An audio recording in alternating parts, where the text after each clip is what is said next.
Madam Senator, coming 2027, are you going to vie for any political seat? Umepata ngapi KCSE? Sitaki kusema juu mtasema na brag. I am a chopi. Thank you, Mheshimiwa Esena. This is Marital TV. What's your official name? My official name is Hezena Lemalitian. Yes. Do you have a nickname? Yeah, I have so many nicknames. People call me Queen of the North. They call me Zay.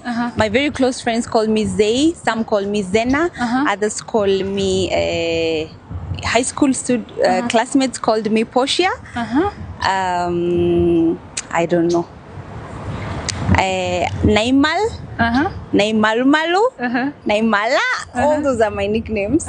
Yes. I think you've forgotten one. Which one? Perfume. Perfume, yes. So Perfume is like a direct translation from my Samburu name. Oh. Yes. Wow, that's nice. So where are you from? I am from Samburu County, wholly from Samburu County.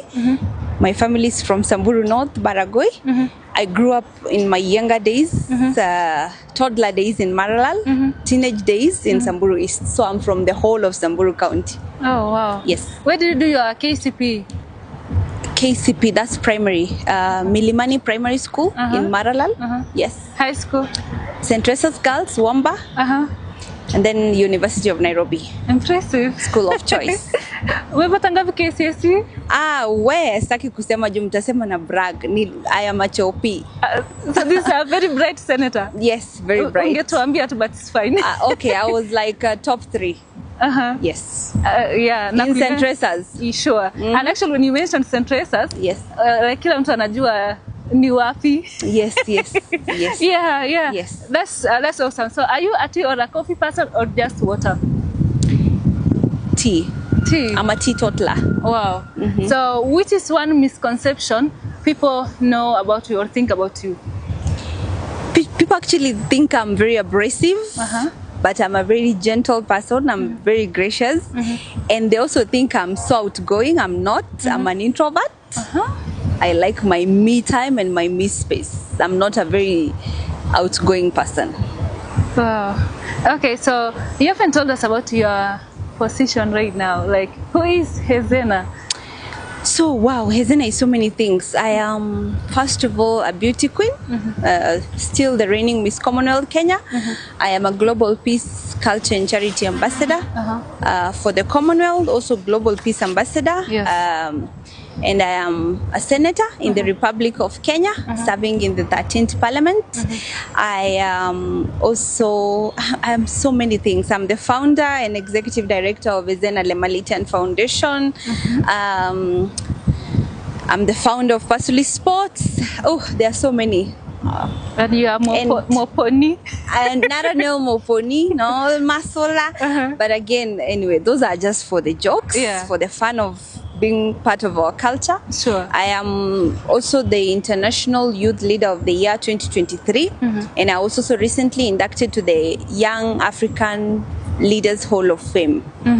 Yes. Oh, that's awesome.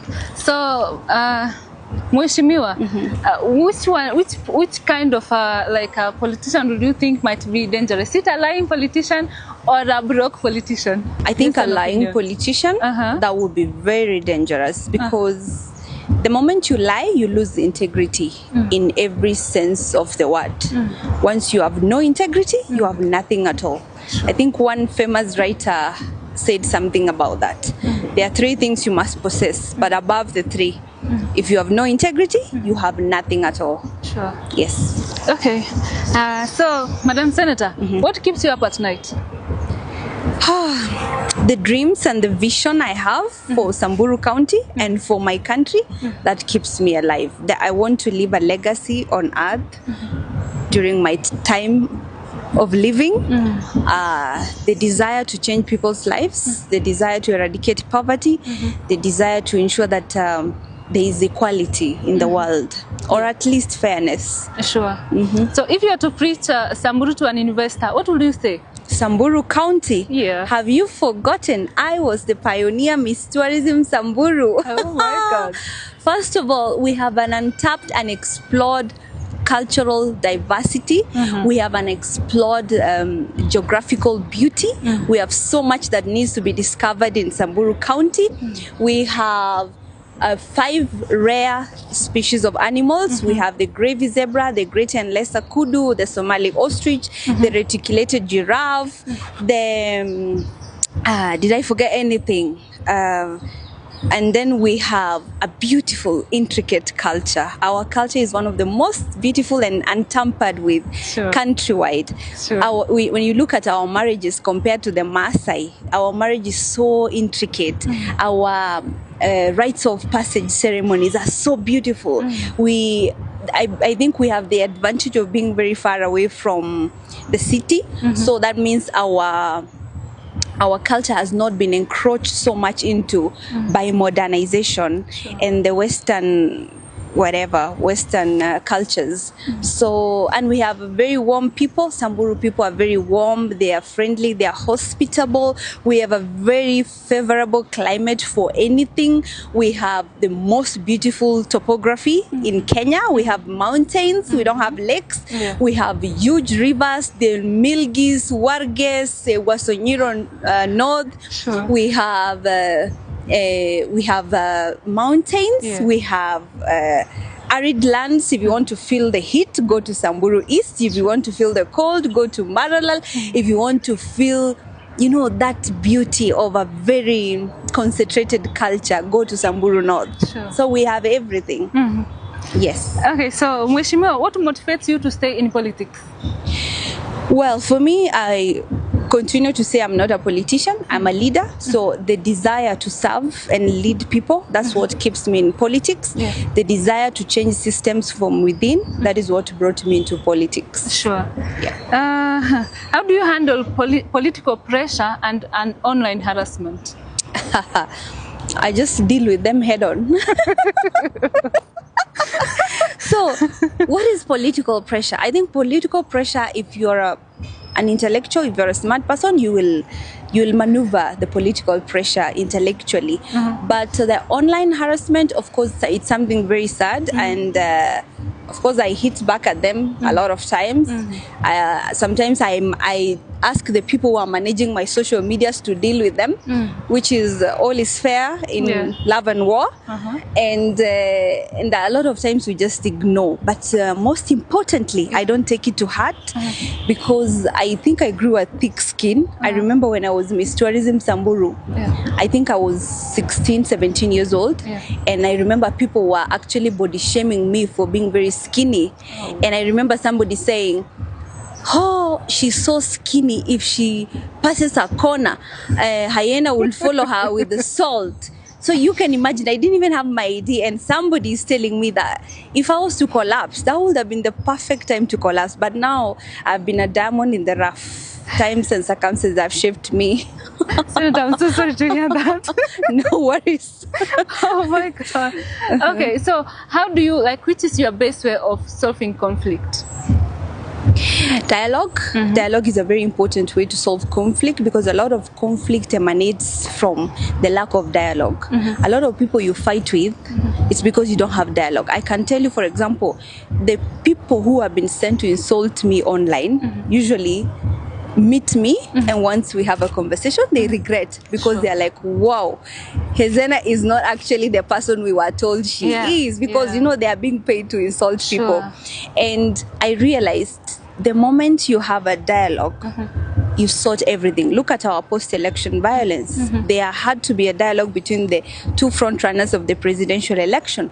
And from that, we go to the unity government. In South Sudan, we had the same thing happening in all regions that have been going through conflict. The DRC, for example, the conflict between DRC and its neighboring countries, Rwanda and whatnots. The moment the Qatari royals brought these African leaders to sit, Kagame, His Excellency Kagame and His Excellency Shikedi, once they sat in Qatar, there has been some level of peace restored in DRC, and I have been there to oversee these things.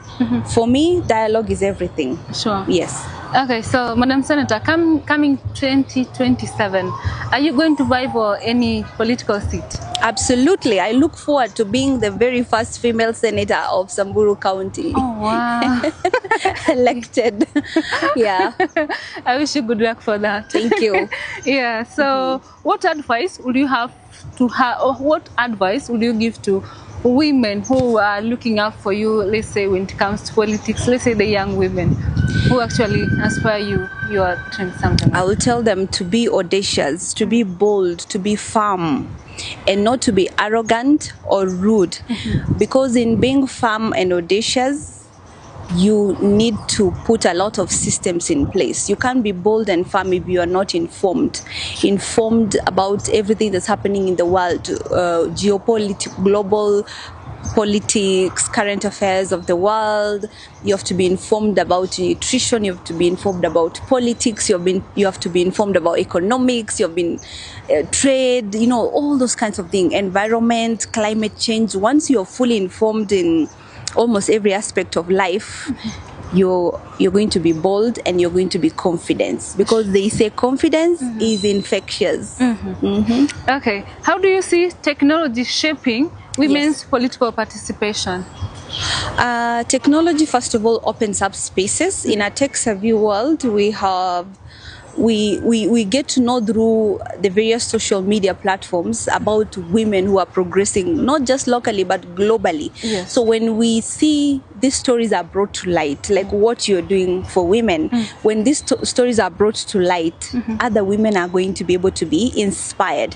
When we talk about issues like GBV and gender equality, or even health issues affecting women, things like menstrual hygiene, awareness on things like endometriosis and stuff like that. These things are being mainstreamed through social media, through technology. And I also think through technological advancements in the health sector or the hospital sector, a lot of women are being liberated in one way or another. Sure. Yeah. So what's your stand on tech-facilitated gender-based violence?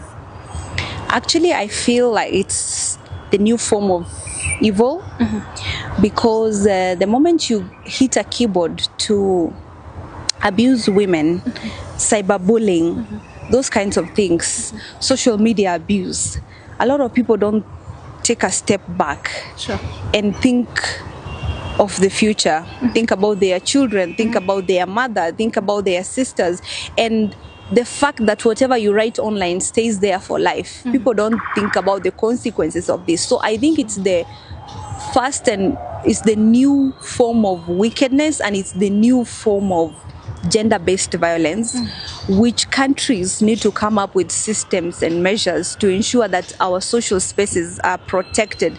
I have had cases of young girls being abused online to even a point of committing suicide. A lot of suicide cases countrywide are being perpetrated through social media in one way or another. It could be just a direct abuse. It could be a young girl or a young man has been exposed online, a nude tape or a photo being exposed. Some people cannot take this pressure, and this weighs down on people.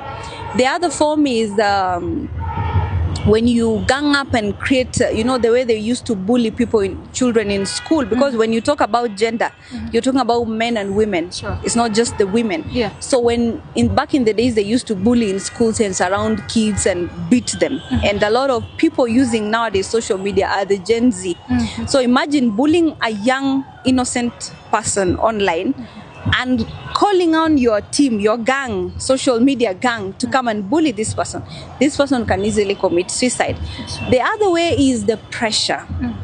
A lot of people are displaying a fake life online, and that is mounting pressure on other people who are their age mates, trying to keep up with what these people are doing, not knowing that all this thing is hogwash corroborated falsehood to sway the, to just discourage other people. Sure. So you find like there was the instance, the case of femicide, which was very rampant across Kenya. You remember a lot of some girls were killed because they were going to meet these Niger boys to fund their lifestyles. Why do you think they were doing so? It's because the social media space has been selling a fake lifestyle to the girls, and every girl now wants to have the latest Gucci, the latest designer, whatever, and they want to keep up with the pressure, not knowing that those who are posting are either posting fake items or masquerading in a fake lifestyle using other people's fashion or products or whatever it is. Sure. Yeah. Who is the woman leader you look up to? Locally or globally? I guess globally. Yeah. So one of my role models in politics is Ilhan Omar, the Minnesota representative, or in the United States. There are so many women I look up to. There are women who have won presidency, and lately I love the Namibian president. She is setting standards for female leadership across the world. Oh, okay. Yes. So what's the biggest lesson? And I also must say I loved the former COO of Facebook. Yeah. She was called Sheryl Sandberg. She's one of my most inspirational women. The other woman I can say maybe would be what is her name? Michelle Obama. Despite everything she received, she kept rising. She kept cutting out a niche and a name for herself besides her husband. Sure. Yes. Okay. What's the biggest lesson you have learned in leadership? Biggest lesson I have learned in leadership is patience. I have to be patient because managing human beings has proven to be one of the hardest tasks in the world to me. I have to be patient because human beings are gifted in different ways. Some are slow, some are fast, some are quick. Some are just clueless, and I have to manage all of them. Oh my God. I have to be patient. Yeah. Okay. What's one thing people would be surprised to learn about you? Wow. I think surprised. I think that I'm I think I'm a very merciful person, and people don't know that. But I used to think it's a weakness, but I think it's actually a strength. Like when somebody wrongs me really bad, in like 2 hours, I have already forgotten what that person did. Because I just don't have space for grudge, negativity in my heart. I might avoid you, but I feel zero about you. I don't hate you. I just avoid you because your spirit is affecting or infecting my spirit. Yes. What legacy would you want to leave as a nominated senator? I've left so much. I have been at the forefront of empowering. I've been at the forefront of empowering boy child, the Ma boy child, and basically empowering youth like what I'm doing. I guess if you guys were not youth, I will not be in this interview. I want to leave a legacy that showed the youth that you belong to these spaces, you can, and it is your time. The future they said belongs to you is happening. Yes, thank you for that. And let me ask you one question. Why boy child and not girl child, or maybe not all of them? Well, because I come from a family of boys and girls, and I have had very wonderful brothers, and sometimes I feel like the world has empowered girls so strong that when I think of boys who are my age mates, most of them are less empowered compared to girls who are even younger than me. And I thought the whole idea of gender equality was to ensure that we have a safe haven for both genders, where when you go to have a conversation with a man your age, you will be on the same platform. For a very long time, the boy child was neglected. The boy child was abandoned. So many programs and initiatives and organizations have been focused on the girl child. And then what did that result into in the long run? A very empowered girl child and an empowered boy child who consequently became very bitter about the girl child, and that is why you are seeing boys killing their girlfriends, boys just thinking girls are useless girls, all the girls do is go to mubabas.